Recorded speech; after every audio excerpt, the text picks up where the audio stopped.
नमस्कार, मानदेश भूषण मध्ये सर्व प्रेक्षकांचे मनपूर्वक स्वागत। आज आपण सातारा जिल्ह्यातील मान तालुक्यातील शिरवली येथे आलो आहोत। आपल्याला जे मंदिर दिसत आहे ते बजरंग बलीचे मंदिर आहे। त्याचबरोबर आपल्याला जे एक मंदिर दिसत आहे ते विठ्ठल रुक्माई मंदिर आहे। त्याचबरोबर दत्तमूर्तीची प्राण प्रतिष्ठापना पण आज करण्यात आलेले आहे। याशिवाय याच विठ्ठल रुक्माई मंदिराचा कलशारोहण समारंभ आयोजित करण्यात आलेला आहे। या कलशारोहणाचा समारंभ आज झालेला आहे। तर हा संयुक्त कार्यक्रम आज आपल्या शिरवलीकरांनी केलेला आहे।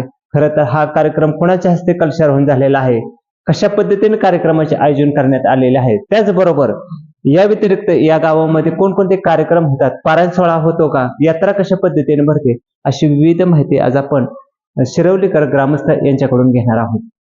नमस्कार दादा। दादा तुमचं नाव सांगा पहिल्यांदा। बबनराव रामचंद्र जगदाळे। दादा एक सांगा, आज विठ्ठल रुक्माई मंदिराचा कलशारोहणचा कार्यक्रम झालेला आहे, कोणाच्या हस्ते झालेला आहे? ही म्हणजे काय, महेशगिरी महाराज भांडवली। महेशगिरी महाराज भांडवलीकर। बर, काय कसं पूर्वी मंदिर होतं, आतापर्यंत मंदिर कसं निर्माण झालं, काय उभारलं, कसं इतिहास आहे तो? पूर्वी साधं मंदिर होतं। बर, नंतर आमदार जयकुमार गोरे यांच्या फंडातून 5 लाख रुपये आणि लोकवर्गणी मिळून असं मंदिर तयार केलं। बर, किती वर्षापासून हे विठ्ठल रुक्माईचं मंदिर आपल्या इथं? 300 वर्षापूर्वीपासून। 300 वर्ष झालं। हो। कोणकोणते कार्यक्रम मंदिरात होतात वगैरे काय? गोकुळाष्टमी मंदिरात, विठ्ठल रुक्माई मंदिरात। बर, आणि श्रावण महिन्यात भांडारा असतो। बर,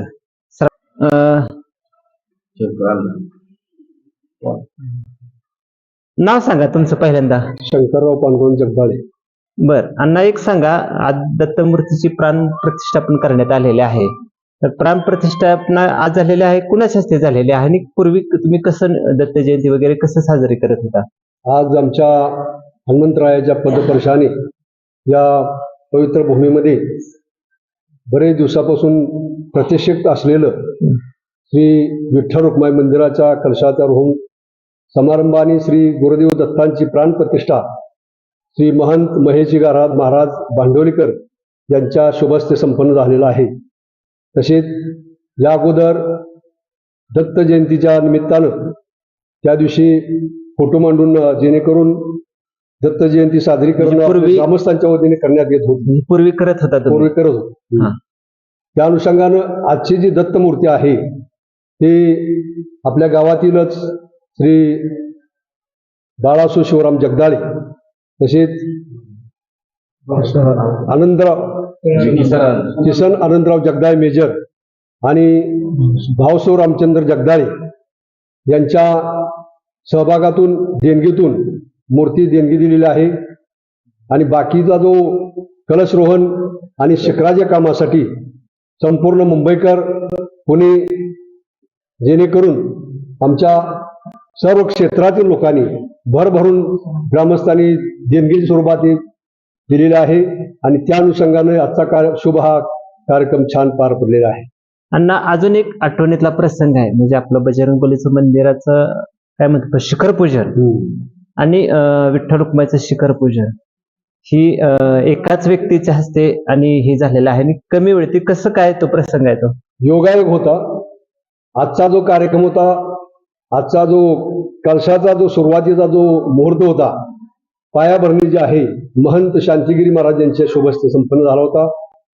आज महाशिवरात्रीचा तिथं काही कार्यक्रम नियोजित ठरल्यामुळं शांतिगिरी महाराजांचं कार्यक्रमात बदल झाला आणि योगायोग असा की आपल्या या मंदिराचा जो कलशरोहण महेशगिरी महाराज यांच्या जो संपन्न झाला त्यांच्याच हस्ते आज तोही कार्यक्रम झालेला आहे। या शिखरासाठी संपूर्ण गावासाठी, जेणेकरून आपल्या तालुक्याचे माननीय नामदार जयकुमार गोरेभाऊ, तसेच आमच्या गावचे सुपुत्र नगरसेवक हनुमंतराव ज्ञानू जगदाळे आणि बाकी इतर सर्व थोर दिनगिरांच्या माध्यमातून हे संपूर्ण असं उभं राहिलेलं आहे। दोन्ही पण संपूर्ण गावासाठी आदर्श जे आहे, म्हणजे दोघांचं योगदान मिळालं आणि आपल्या गावकऱ्यांच्या सर्व गावकऱ्यांचा सहभाग झालेला आहे। देणगी स्वरूपामध्ये तळागाळातील सर्व लोकांचा सहभाग यामध्ये निश्चितपणे आहे, त्यामुळे सर्वांचा आभार, धन्यवाद। तुमचं नाव सांगा। हरिभक्तपरायण भाऊसाहेब रामचंद्र जगदाळे। बरं, आता आपल्याकडे सांगितलेलं आहे अण्णांनी किंवा ह्यांनी सांगितलेलं आहे दत्त जयंती होती, विठ्ठल रुक्माईचं मंदिर कलशारोहण होतात. पण हे सगळं झाल्यानंतर आपल्या गावामध्ये अन्य काही कार्यक्रम होतात का? यात्रा कुणाची होती किंवा कसं होतं? अजून कुठले कार्यक्रम? इतरत्र कार्यक्रम बऱ्यापैकी म्हणजे भैरवनाथ यात्रा होते. बरं. त्याचबरोबर कुस्ती जंगी फळ भरतो आणि त्याचबरोबर तुकारामचा कार्यक्रम साजरा होतो. महाशिवरात्रीचा पारायण 16 पंचदिवसीय साजरा होतो आणि बाकीचं इतरत्र मग भंडारा मोठ्या प्रमाणात साजरा होतो. बाहेरगावावरून भरपूर लोक येतात आणि त्याचबरोबर महाप्रसाद बाजरीची भाकरी आणि आमटीचा नैवेद्य हनुमंतरायाला असतो आणि तेच प्रसाद म्हणून सर्वजण आनंदानं भक्षण करतात. म्हणजे आध्यात्मिक आणि सांप्रदायिक म्हणायचं किंवा दोन्हीची जोड लावून सगळे कार्यक्रम हे गाव जोपासतंय. म्हणजे वेगळं पण आपल्या गावचं हे आहे. म्हणजे पारायण वगैरे हे होत असले तरी विविध धार्मिक कार्यक्रमाबरोबर हे महत्वाचे आणि ठळक कार्यक्रम आपले होत असतात. त्याचबरोबर रामकृष्ण हरी. महाराज आताच त्यांनी सांगितलेलं आहे की ज्ञान मंदिर, भक्ती मंदिर सांगितलेलं आहे, सगळ्यांनीच माहिती सांगितली आहे. या व्यतिरिक्त आपल्या गावात पारायण सोहळे होतात का? कशा पद्धतीत असतात किंवा किती होतात? हो, आमच्या गावामध्ये चैत्र शुद्ध पौर्णिमेला हनुमान जयंतीच्या जन्मोत्सवानिमित्त ज्ञानेश्वरी पारायण सामुदायिक अखंड हरिनाम सप्ताह सोहळा नवमी पर्यंत होत असतो. आता जवळजवळ यावर्षी 44वे वर्ष आहे. तसंच महाशिवरात्रीचा सप्ताह आणि सर्व संतांच्या तिथीमिती आम्ही सर्व ग्रामस्थ मंडळी साजऱ्या करतो प्रत्येक तिथीला. म्हणजे वारकरी संप्रदायात चांगली भूमिका पार पाडत आहे. 2 सप्ते आणि आमच्या गावात वारकरी संख्याही चांगल्या पद्धतीनं आहे आणि चांगलं परिवर्तन झालंय. या सप्त्यापासून चांगलं परिवर्तन झालेलं आहे आमच्या गावामध्ये. प्रवचनकार, कीर्तनकार अशी मंडळी तयार झालेली आहे. म्हणजे जसं मगाशी सांगितलं की आमच्या गावच्या काय वेगवेगळ्या क्षेत्रात मुलं आहेत, तशी आज अभिमानानं तुम्हाला सांगण्यासारखी ही पण माणसं आहेत. हो, कीर्तन प्रवचनकार सुद्धा काही गावात आपल्याला बघायला मिळत नाही. म्हणजे पारायण सोहळा असून पण एक तुम्ही शिरवलीकरांनी स्वतःच्या शिरवलीकरांच्या हक्काची माणसं हो, इथं माणसं पारायण आहेत, आपली स्वतःची आहेत. तयार झाले. धन्यवाद. तुमचं नाव सांगा. ज्ञानेश्वर व्यंकटराव जगदाळे. माऊली, खरं तर आज सगळ्यांनी सांगितलं, पण अजून काय गावाचं वेगळं पण तुम्हाला जाणवतं किंवा सहभाग कार्यक्रमात कसा असतो? वेगळं पण असं सांगायचं जर म्हटलं ना तर फक्त पहिल्यांदा हे आपलं विठ्ठल रुक्मिणीचं मंदिर होतं, जुनं होतं आणि त्याच्यानंतर स्लॅब झाला आणि ते कळसाचं शिखराचं काम करण्याचंही आता उद्दिष्ट पूर्ण केलेलं आहे. परंतु त्यामध्ये जागा असल्यामुळे रामाची मूर्तीची स्थापना केली, नंतर ज्ञानेश्वराची, तुकारामाची आणि नंतर कृष्णाची मूर्ती नव्हती त्याची सुद्धा स्थापना केली आणि आता उणीव फक्त भासत होती ते फक्त दत्त मूर्तीची आणि ती सुद्धा जागा शिल्लक होती. त्या निमित्तानं दत्ताची मूर्ती घेण्यासाठी गावातीलच 3 व्यक्ती उत्स्फूर्तपणाने चौकशीने आपले तयार झाले आणि त्यांच्याच खर्चातून आज मूर्तीची प्राणप्रतिष्ठा स्थापन झालेली आहे. गावाचा सहभाग कसा काय असतो सगळे? गावाचा सहभाग तसं म्हटलं तर तरुण पिढी सुद्धा येते, मध्यम वर्ग सुद्धा आहे आणि जुनी पिढी सुद्धा या वारकरी संभ्रमामध्ये सगळे मिळून एकत्र मिळून कार्यक्रम करतात. अण्णा, तुमच्यासाठी अजून एक प्रश्न आहे. खरं तर म्हणजे आता तुम्ही सगळं तुम्हाला आहे, पण अजून काही गावात किंवा मंदिरात एखादी नवीन गोष्ट घडावी असं वाटतं?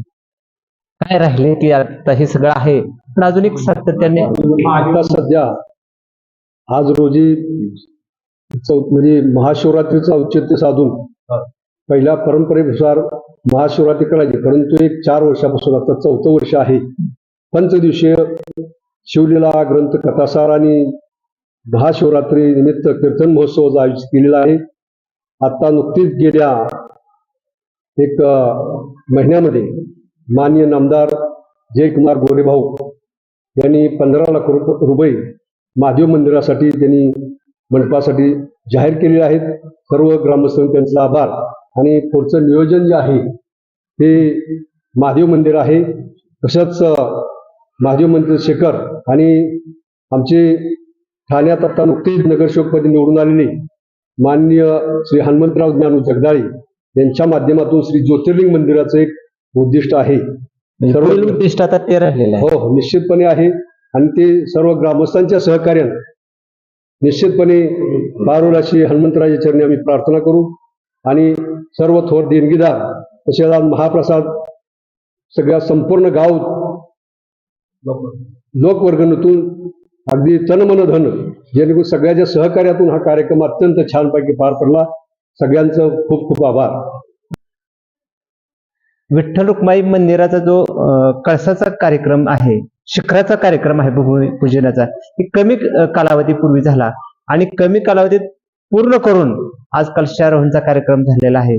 विशेष म्हणजे आज दत्तमूर्तीची प्राणप्रतिष्ठापना करण्यात आलेली आहे. खरं तर शिरवलीकरांनी अतिशय जलद गतीनं हे दोन्ही कामं पूर्ण करून आज पुन्हा मानदेश भूषणशी संवाद साधलेला आहे. कोणकोणते कार्यक्रम घेतलेले आहेत, महाप्रसाद कसा केलेला आहे आणि सर्वांच्या लोकसहभागातून कसं हे उभं राहिलं, ही विविध माहिती आज आपल्या मानदेश भूषणला दिलेली आहेत. सर्व शिरवलीकरांना मनपूर्वक धन्यवाद. आणि महेश महाराज यांनी कळशारोहणाच्या अगोदर बजरंग बलीचं दर्शन घेतलेलं आहे आणि त्यानंतर विविध कार्यक्रम आयोजित करण्यात आलेले होते. होम हवन असे विविध कार्यक्रम होते. या कार्यक्रमाला त्यांनी हजेरी लावलेली आहे. आपण दृश्य पाहतोय ते होम हवनाचा कार्यक्रम आहे आणि या कार्यक्रमाला शिरवलीकर ग्रामस्थ मोठ्या संख्येने आलेले आपल्याला दिसत आहेत. खरं तर आपला घरचा कार्यक्रम आहे हे समजून सर्व महिला वर्ग आपल्याला मोठ्या संख्येने हजर झालेला दिसत आहे. त्याचबरोबर सर्व भाविक आहेत शिरोली परिसरातील, हे सर्व भाविकसुद्धा या कार्यक्रमाला आलेले आपल्याला दिसत आहेत. मंदिर गर्दीने फुलून गेलेले आहे. दत्तमूर्तीची प्राणप्रतिष्ठा झाल्यानंतर कलश रोहणाचा आपण कार्यक्रम पाहत आहे. होम हवन असे विविध कार्यक्रम चालू आहेत. आपण बघतोय महेश महाराज यांच्या उपस्थितीत हा कार्यक्रम सुरू आहे. आपल्याला दत्तमूर्तीचे दर्शन झालेले आहे. या मूर्तीची प्राणप्रतिष्ठापना करण्यात आलेली आहे आणि दत्त जयंतीचे कार्यक्रम यापुढे सुरू राहणार आहेत. आपल्याला थेट विठ्ठल रुक्माई श्रीराम असे विविध देवांचं दर्शन झालेलं आहे.